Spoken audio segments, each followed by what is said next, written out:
Oke, halo guys, kembali lagi bersama saya Kanken di konten Philosophy Talks yang sudah jalan beberapa episode gitu ya. Dan untungnya waktu itu kita sudah berbincang-bincang dengan Romo ya, para Romo dari Fakultas Filsafat. Sekarang kita akan berbincang dengan Pak Simon, dosen Fakultas Filsafat. Ini lebih etik lagi. Nah, boleh diperkenalkan dulu Pak nama lengkapnya? Oke, halo. Saya Simon, lengkapnya Untoro Simon. Teman-teman biasa memanggil saya Simon, baik itu teman mahasiswa maupun teman dosen. Lalu saya sudah mengajar di sini sejak 2015. Saya mengajar sejarah filsafat kontemporer, filsafat ekonomi, filsafat politik. Lalu pernah juga mengajar epistemologi, filsafat ilmu, lalu beberapa mata kuliah di mata kuliah umum. Misalnya seperti etika sosial, lalu filsafat manusia, dan juga pembelajaran tentang Pancasila. Banyak ya Pak? Lumayan. Berat ya? 7 tahun kan? Iya, 7 tahun sudah terlatih. Kalau tapi itu 7 megang mata kuliah sebanyak itu dalam 7 tahun. Ya, dalam 7 tahun. Artinya ya nggak dalam 1 semester misalnya megang semua mata kuliah begitu ya. Oke, kita langsung masuk aja. Kita kali ini akan ngobrol bersama Pak Simon mengenai filsafat ekonomi. Oke. Tapi bagi yang belum tahu ya mungkin ya, filsafat ekonomi itu apa sih? Banyak yang belum tahu. Oke. Baik. Belajar tentang apa filsafat ekonomi? Biasanya kalau kita ngomong tentang ekonomi itu kan kita berpikir tentang uang, mungkin tentang saham begitu ya, tentang pokoknya teknik-teknik bagaimana kita menjadi orang kaya. Dan banyak orang bilang bahwa orang kaya itu sukses begitu ya. Katanya sih. Ya. Filsafat ekonomi itu tidak akan membahas secara detail tentang bagaimana teknik-tekniknya.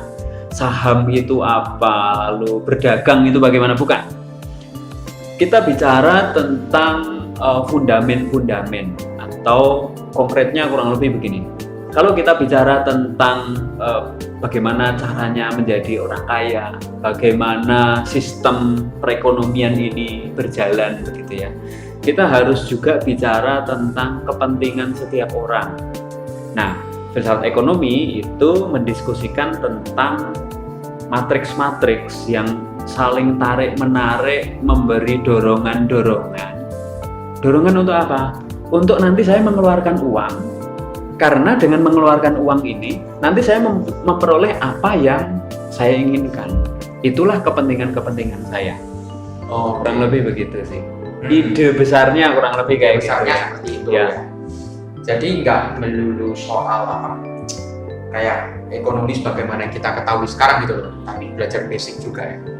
Terutama justru kita belajar basicnya ya. Ya. Kita ambil contoh misalnya kalau kita bicara tentang bagaimana seseorang itu menjadi kaya, ya itu tergantung sistem ekonominya juga kan ya. Betul. Dan bagaimana drive tertentu itu menggerakkan seseorang untuk mengeluarkan uang. Saya ambil contoh misalnya begini ya. Gimana?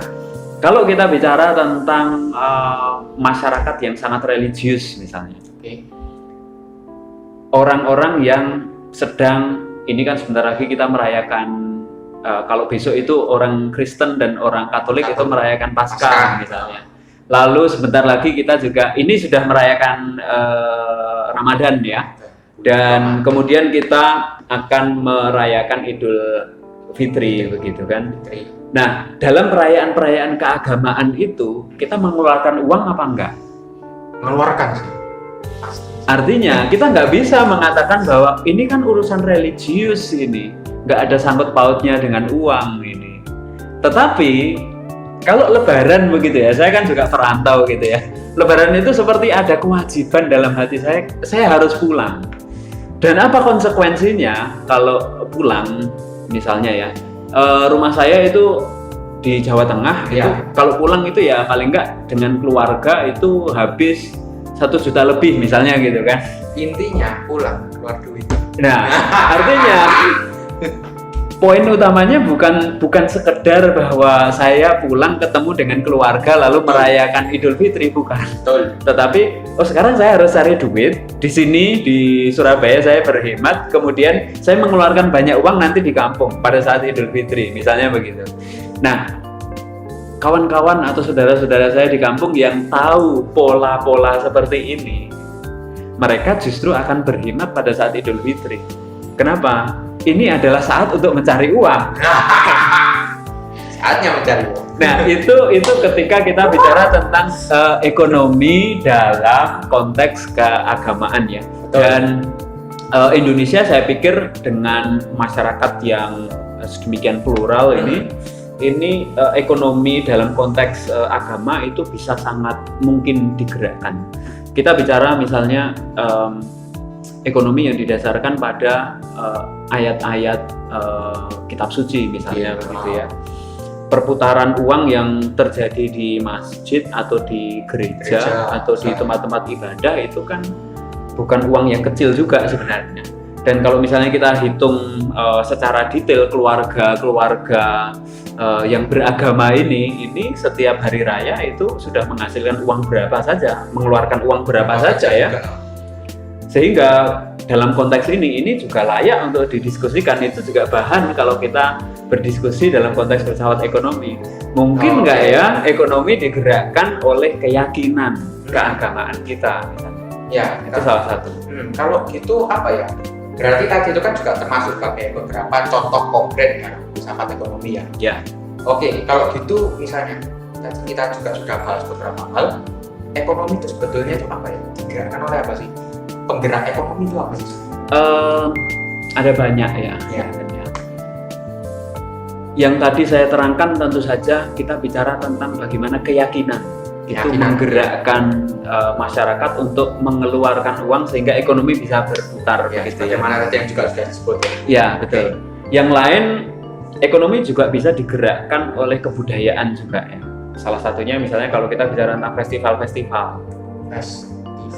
kebudayaan misalnya, yang paling kelihatan itu kan seni-seni tradisional itu yang paling kelihatan. Itu nampak ketika misalnya entah itu ada orang menikah misalnya, ada orang sunatan misalnya. Kalau di kampung-kampung itu masih rame dengan model-model seperti itu. Kalau sekarang itu mungkin sudah digeser dengan apapun perayaannya maka dangdut koplo yang ditampilkan begitu kan misalnya. Dangdut koplo itu saya lihat juga banyak di mana-mana. Itu bagian dari kebudayaan juga. Itu bagian dari bentuk paling konkret dari kebudayaan juga gitu. Tapi pertanyaannya begini, kalau kita mengundang mereka untuk tampil, apakah mereka hanya tampil, oh iya, saya mau tampil for free, ini adalah bagian dari ekspresi diri saya sebagai seorang eksistensialis misalnya? Enggak juga kan? Ya enggak, kalau saya sih ya, wah ya enggak, daripada gitu ya mending saya tidur. Ya makanya. Capek-capek gitu kan. Betul. Karena itu, maka kebudayaan itu juga bisa menjadi drive, memberi dorongan-dorongan untuk menggerakkan perekonomian itu seperti apa? Betul. Betul. Itu adalah model yang kedua ya, yang lain saya pikir kalau kita bicara tentang masyarakat kontemporer, ya masyarakat industri misalnya, atau masyarakat perdagangan misalnya, atau pada umumnya ini sering disebut sebagai ekonomi modern begitu ya. Ya itu nanti akan sangat tergantung dari bagaimana suatu masyarakat itu dididik untuk menghasrati apa-apa saja. Misalnya nih ya, Jean Baudrillard itu misalnya dia bicara banyak tentang bagaimana masyarakat itu dibentuk sedemikian rupa untuk mengkonsumsi sesuatu misalnya. Nah ini kan juga sangat tergantung dari ketersediaan barang-barang yang diiklankan juga kan. Dan itu nanti akan menghasilkan misalnya anak-anak sekarang barangkali itu sudah banyak dididik oleh YouTube. Sehingga apa yang menarik di YouTube itu yang nanti akan dikejar oleh mereka.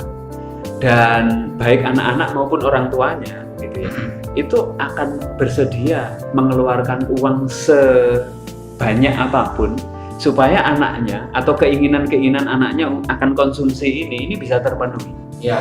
Nah, Di sini misalnya kayak apa itu? Kalau dari yang saya tangkap sih ya, kayak misalnya apa anak-anak menggunakan YouTube gitu ya. Ya. YouTube itu kan ada iklannya kan. Ya, Nah, ada betul. iklan. Kadang kalau kita mau apa kayak lihat konten itu secara full tanpa iklan itu bayar. Ya, ya. Bayar. YouTube Premium. Betul. Itu nggak sedikit. Ya, betul. Itu untuk kalau kita bicara tentang ekonomi yang drive-nya bukan lagi sekedar budaya, katakanlah budaya yang kita pahami secara umum gitu ya. Tapi yang drive-nya adalah kebudayaan digital. Nah, kebudayaan digital itu kalau kita punya konten-konten itu kita dapat uang dari mana sih? Ya dari yang kayak gitu sebenarnya. Seperti Iya, itu ya. betul. Dan sekarang bayangkan 10-20 tahun yang lalu itu orang-orang dengan kemampuan membuat konten yang seluar biasa sekarang itu barangkali akan dicibir oleh masyarakat. Kamu kok punya hobi yang kayak gitu, itu tidak menghasilkan apa-apa, misalnya gitu Itu kan? buang-buang waktu gitu. Ya, buang-buang waktu gitu kan. Ini mirip dengan kalau zaman waktu saya masih kecil itu para gamer yang sukanya main game entah itu online maupun offline begitu ya. Kalau dulu teman-teman saya itu suka sewa PS, saya juga dulu misalnya gitu ya. PS itu adalah cara-cara untuk membunuh waktu begitu ya. Dan kami yang anak-anak yang suka main kayak gitu, wah ini pasti anak-anak nakal gitu seringkali gitu kan. Ya, banyak lah. Iya, tetapi di zaman sekarang semuanya berubah ya. Ketika negara api menyerang gitu ya. Yeah. Ketika zaman digital menyerang begitu kan. Digital menyerang. Artinya sekarang para gamers itu ini adalah bagian dari pekerjaan profesional barangkali. Mereka-mereka yang bikin konten itu ini adalah bagian dari cara mereka untuk bertahan hidup barangkali. Dan justru kadang kalau menghasilkan konten gitu, pundi-pundinya bahkan jauh lebih banyak. Betul, itu jauh lebih kaya daripada saya yang bekerja sebagai dosen misalnya begitu misalnya kan. bekerja kayak ya secara di lapangan gitu. Betul. Dibandingkan bekerja di dunia maya. Betul. Kadang pundi-pundinya itu besaran yang di dunia maya. Betul. Yang menarik lagi, pengaruhnya juga lebih besar mereka daripada dosen kan. Iya. Nah, gimana ya? Nah, filsafat ekonomi justru tidak berbicara melulu soal uang. Nah, filsafat ekonomi justru bicara tentang bagaimana masyarakat ini kok bisa berubah jadi seperti ini. Kemudian matriks-matriks perubahannya itu apa? Lalu ada nggak sih peluang-peluang yang mungkin untuk melihat atau untuk mengarahkan perekonomian di masa depan? Nah, dalam konteks inilah bicara tentang filsafat ekonomi, kita justru bicara tentang nilai, bukan nilai pelajaran atau itu skor begitu ya, tetapi soal nilai-nilai hidup. Misalnya menjadi gamers itu adalah pekerjaan yang menghasilkan banyak uang misalnya begitu. Tetapi apakah kita mau membangun satu republik yang isinya adalah warga negara gamers semua misalnya gitu? Kan nggak juga kan. Kita butuh juga orang-orang yang mau jadi guru, jadi dosen, jadi wartawan, barangkali jadi politisi, dan jadi yang lain-lain. Nah, dalam konteks itu mungkin nggak ekonomi itu juga diarahkan atau produk-produk iklan, produk-produk sosial, produk-produk politik itu juga diarahkan agar orang tidak melulu melakukan aktivitas ekonomi yang katakanlah misalnya, saya pokoknya cita-citanya semua mau jadi gamer misalnya. Enggak kayak gitu. Maka pertanyaannya, nilai apa yang mau dikembangkan dalam masyarakat yang nanti akan berpengaruh pada aktivitas-aktivitas ekonomi. Nah, dalam hal inilah misalnya saya melihat bahwa industri pariwisata berbasis budaya penting nggak dikembangkan. Oh penting, kenapa? Karena wajah Indonesia itu nampak di situ, misalnya gitu kan. Maka penting nggak produk-produk digital, tetapi produk digital yang bukan sekedar melulu, yang penting itu viral, yang penting dapat klik, yang penting dapat uang misalnya. Tetapi nilai apa yang mau diperjuangkan? Nilai keindonesiaan atau nilai-nilai katakanlah ini nilai lokal tertentu atau bahkan enggak lah, saya cuma mau ngikut-ngikut aja yang lain, misalnya kayak gitu. Ya. Nah, hal-hal yang seperti itu didiskusikan dalam pesawat ekonomi. Ya, berarti apa ya? Ini memungkinkan adanya bentuk ekonomi alternatif. Itu adalah salah satu bagian akhir juga ya dalam diskusi ketika meskipun potret yang bisa kami munculkan itu biasanya adalah potret-potret yang masih sangat mentah begitu ya. Tetapi kami memberikan katakanlah fundament-fundament yang ini sebaiknya memang dilanjutkan dalam bentuk-bentuk yang jauh lebih konkret lagi. Dalam apa? Bidang-bidang yang lebih spesifik. Misalnya ilmu-ilmu ekonomi misalnya dengan banyak bidangnya.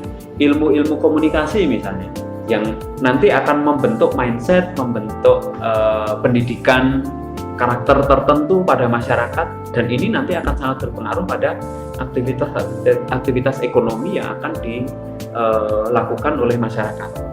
Saya ambil contoh ya, paling kelihatan itu misalnya soal kalau kita ngomong tentang pajak. Pajak itu sebaiknya dibayarkan atau enggak sih, misalnya gitu. Nah, perhitungan untung rugi pasti jawabannya enggak. Ngapain bayar pajak? Itu merugikan saya misalnya gitu kan. Tetapi kalau kita hitung secara serius dalam konteks pesawat ekonomi, kita melihat fundamennya begitu ya. Maka penting untuk kita memahami juga bahwa pajak ini untuk apa dan dalam kerangka apa kita bayar pajak. Di sini ekonomi nggak boleh dipisahkan dari politik. Kita bisa merasa aman itu karena ada negara. Negara itu bisa terselenggara, bisa ada RT, RW, ada polisi, lalu ada yang lebih tinggi-tinggi lagi itu ada menteri, ada presiden. Itu karena apa? Ada demokrasi misalnya. Karena apa? Karena kita bayar pajak. Kalau kita nilai pajak, mereka juga nggak gajian, mereka nggak mau kerja, kerjanya juga nggak serius. Gitu. Nah, dalam konteks ini kita bisa bicara yang sangat luas dalam konteks pesawat ekonomi. Ya, nah ngomong soal ekonomi, ini nanti kita juga ada acara simposium internasional yang salah satu artikelnya itu juga akan membahas mengenai ekonomi. Dan kebetulan Pak Simon ini juga salah satu panitia penyelenggara. Ya. Kapan Pak simposium internasional? Tanggal 22 sampai 23 April. 22 dan 23 April 2022, dan itu terbuka untuk semua. Ya, untuk umum. Silakan registrasi saja. Silakan registrasi dan jangan lupa nanti klik link yang ada di bawah, nanti editor akan kasih linknya, link pendaftaran supaya kalian bisa daftar dan bisa join. Oke, jangan lupa like, komen, dan subscribe. Jangan lupa juga pantau Instagram kita di Filsafat.WM. Sekian, terima kasih atas waktu yang sudah diberikan. Sampai jumpa. Bye-bye. Bye.